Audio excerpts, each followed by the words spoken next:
हरियाणा के मुख्यमंत्री नायब सिंह सैनी ने प्रदेश में नव चयनित 705 महिला चिकित्सा अधिकारियों सहित कुल 1090 चिकित्सा अधिकारियों को नियुक्ति पद सौंप दिए हैं। इनमें स्वास्थ्य विभाग के 561 डॉक्टर्स और आयुष विभाग के 529 आयुर्वेदिक चिकित्सा अधिकारी शामिल हैं। मुख्यमंत्री ने पंचकुला में आयोजित राज्य स्तरीय कार्यक्रम में ये नियुक्ति पद सौंपे। उन्होंने स्वास्थ्य विभाग और आयुष विभाग के चिकित्सा अधिकारियों से आग्रह किया कि पूरी मेहनत और लगन के साथ मानवता की सेवा करें। आज मुझे ऐसे वर्ग के बीच में आने का अवसर मिल रहा है जिस वर्ग के ऊपर समाज एक बड़ा विश्वास करता है। कितनी बड़ी बीमारी हो आपको मालूम भी है, ये बड़ी गंभीर बीमारी है। अगर पेशेंट से डॉक्टर ने आराम से बात कर लिया, प्यार से बात कर लिया और कह दिया कि मैं बैठा हूं, आपको कोई दिक्कत नहीं आने देगा, वो ठीक हो जाएगा। उसका हौसला आप हैं।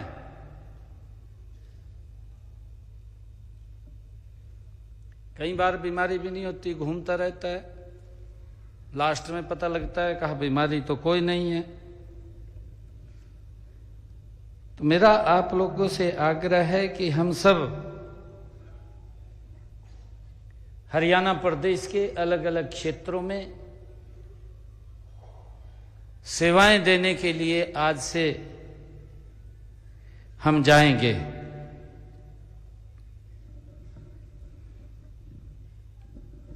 जो हमारे हर व्यक्ति को स्वस्थ सेवाएं देने का लक्ष्य पूरा करने में योगदान देने के लिए आप सब आगे आए हैं।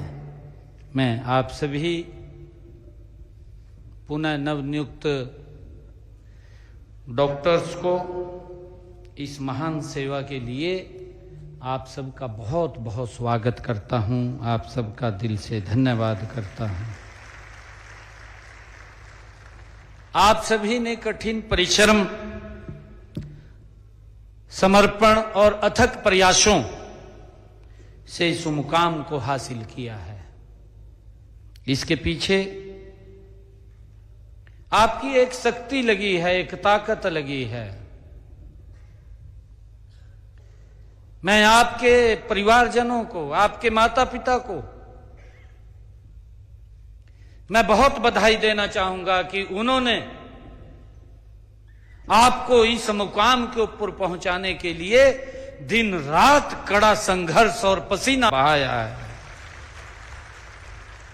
इसके लिए मैं आप सभी को बहुत बहुत बधाई और शुभकामनाएं देता हूं। आप सभी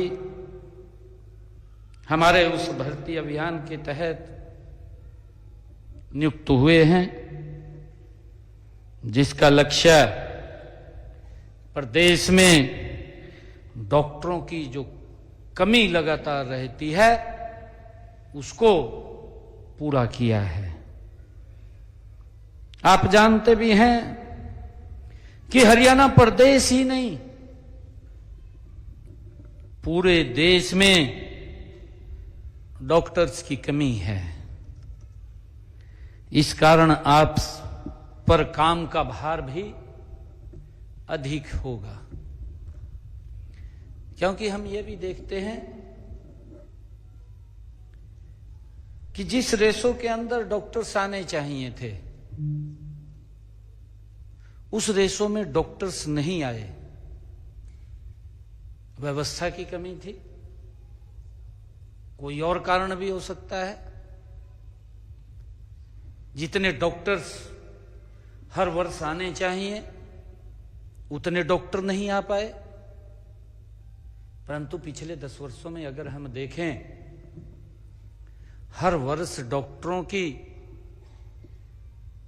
जो क्वालिफाई होकर के निकलते हैं उसकी संख्या में एक बड़ी बढ़ोतरी हो रही है, बड़ी बढ़ोतरी हो रही है। आज मुझे खुशी है कि इस समय प्रदेश में 777 हमारे डॉक्टरों के नियमित पदों की वो भर्ती चल रही है। हमने 2014 से अब तक 2807 डॉक्टरों की भर्ती की है। इसके अलावा 530 आयुर्वेदिक चिकित्सक अधिकारी, उनको भी नियुक्ति दी है। मुझे खुशी है कि सभी डॉक्टर्स ने कड़ी मेहनत के साथ हरियाणा में स्वास्थ्य मानकों का उत्तम बनाया है। उनके प्रयास से हरियाणा को एनीमिया मुक्त भारत कार्यक्रम में हरियाणा को देश का पहला राज्य, देश का प्रथम स्थान वो हरियाणा को मिला है।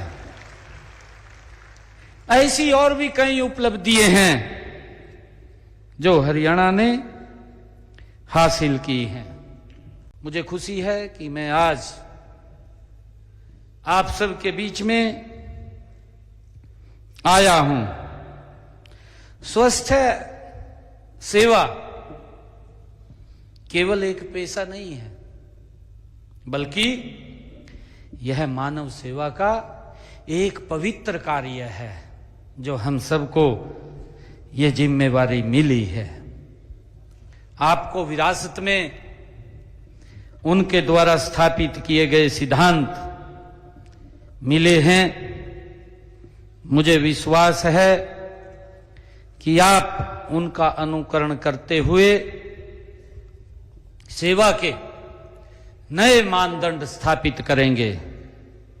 हमारे समाज में डॉक्टर्स को भगवान के रूप में देखा जाता है, क्योंकि वह न केवल मरीजों का इलाज करता है बल्कि उन्हें जीवन भी देता है। आप सभी देश के भविष्य के स्वास्थ्य के प्रहरी भी हैं। आपकी भूमिका केवल एक अस्पताल तक सीमित नहीं है, बल्कि पूरे समाज के लिए आपकी भूमिका है।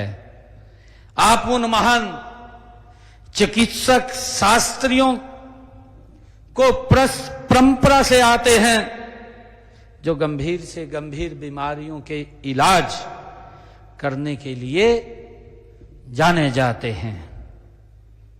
उनमें सबसे पहला नाम भगवान धन्वंतरी का आता है। वे समुद्र मंथन से निकले रत्नों में से एक थे।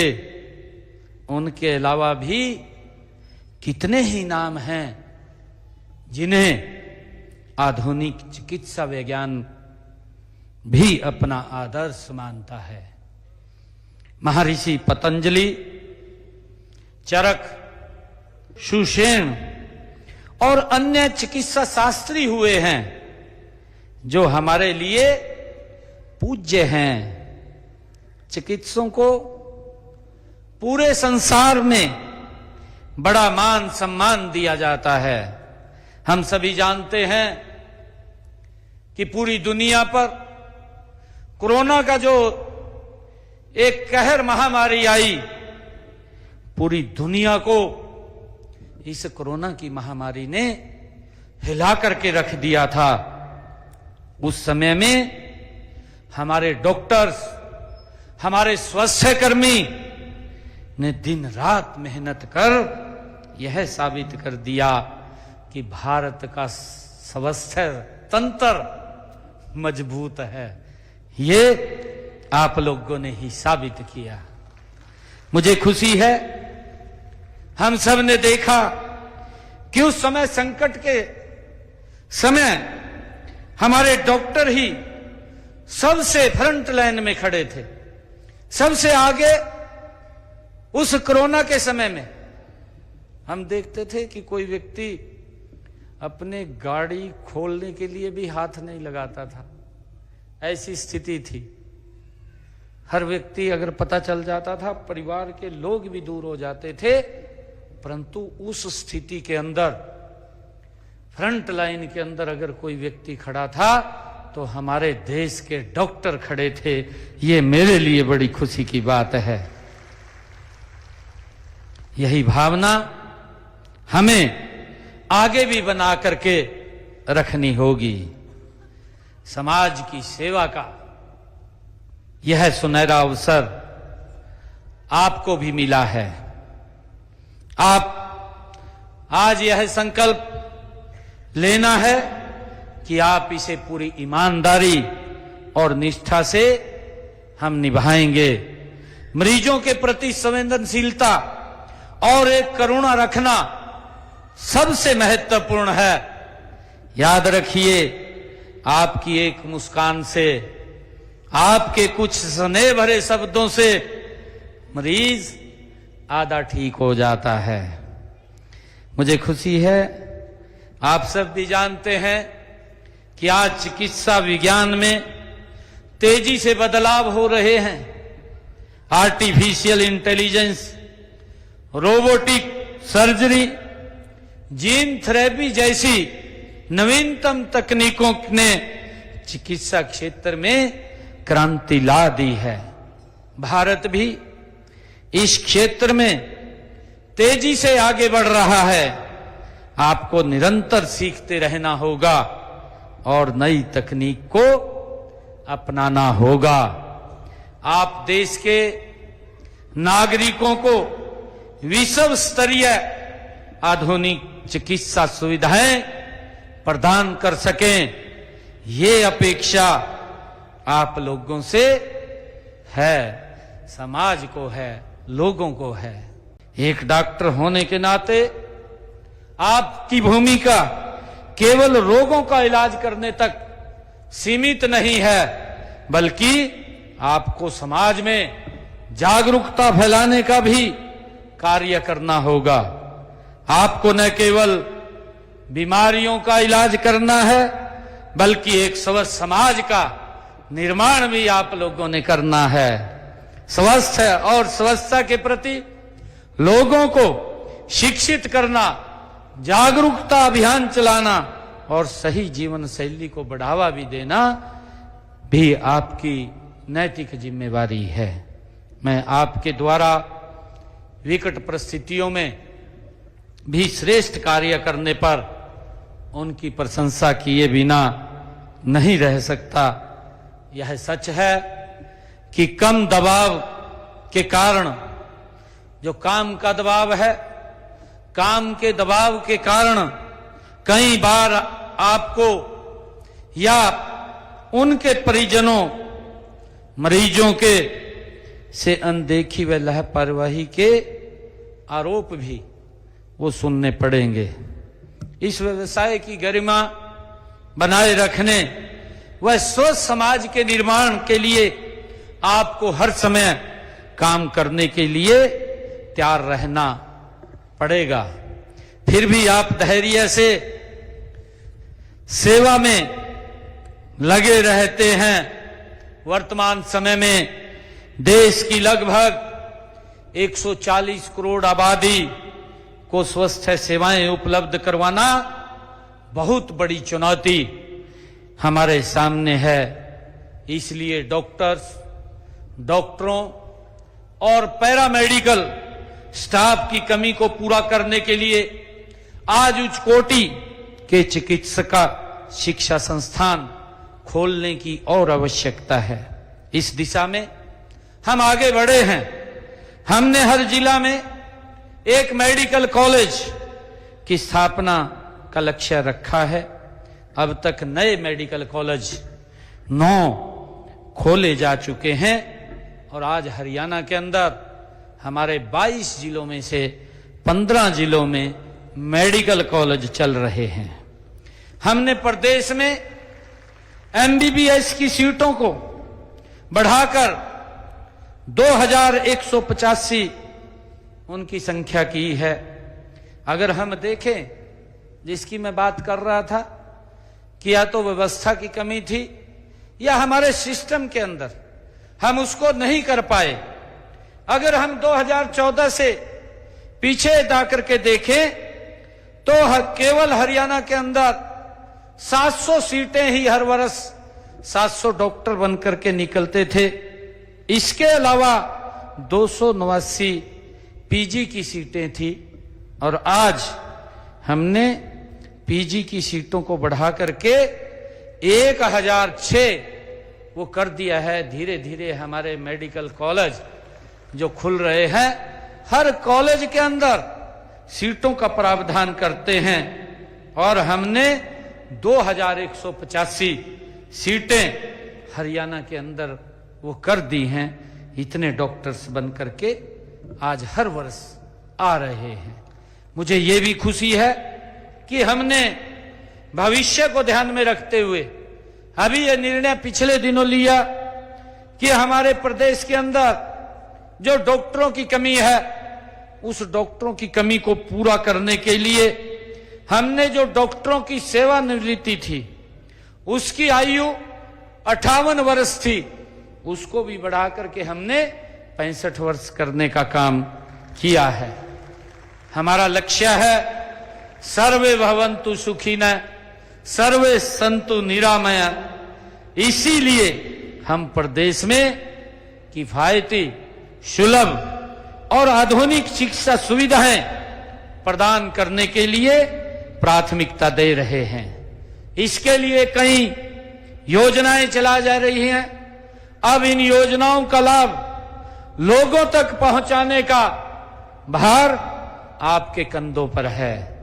आपसे कई डॉक्टर शहरी अस्पतालों में काम करेंगे, लेकिन मेरी आपसे विशेष अपील है कि आप ग्रामीण क्षेत्र के अंदर और दूर दराज के क्षेत्र में जाकर के आप अपनी सेवाएं दें। मेरी आप लोगों से अपील है।